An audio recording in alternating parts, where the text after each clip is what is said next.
Hi, welcome to week 2. And this week I would like to introduce you to CSS and show you how we can fit it with your HTML website structure.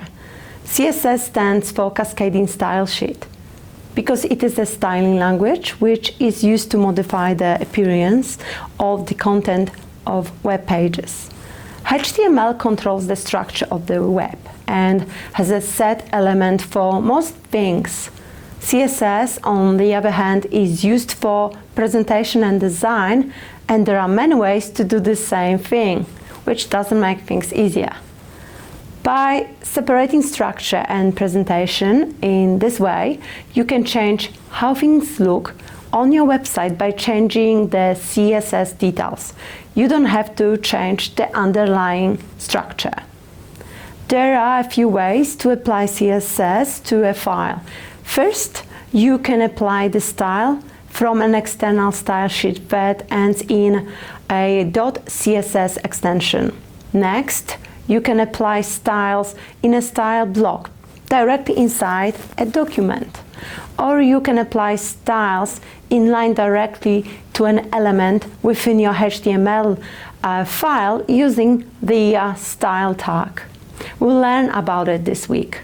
You can also use multiple style sheets for a single web page or website, but when there are multiple style rules for a particular piece of HTML, which style text present? Well, the rule used is to cascade down from the most general rules to the most specific.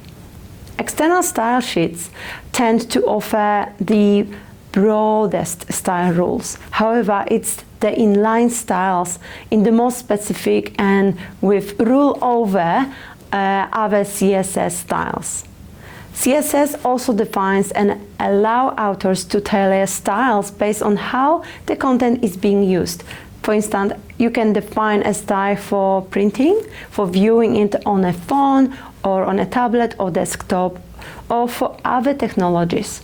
That is why CSS is an essential part of the website process. We will learn to use selectors, which will help us to grab that element from our HTML file and style it in our CSS file. We will select entire elements without additional special characters. For example, our paragraphs. We will style selected elements with a certain class, which we'll name .class, or we will style elements with a particular ID.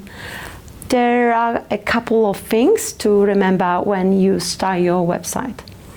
Each browser has its own default style, which means that the same markup can appear inconsistently from browser to browser.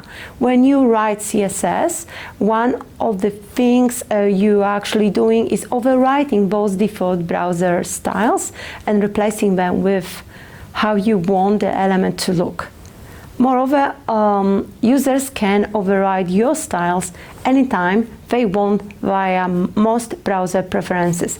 They can choose a default font or a font size to use, or even change the whole color contrast. Modern browsers allow users to specify a dark mode, which some of us prefer. The goal of our website should be to make the content accessible to the individual users. Some people might have color blindness or trouble reading low contrast text.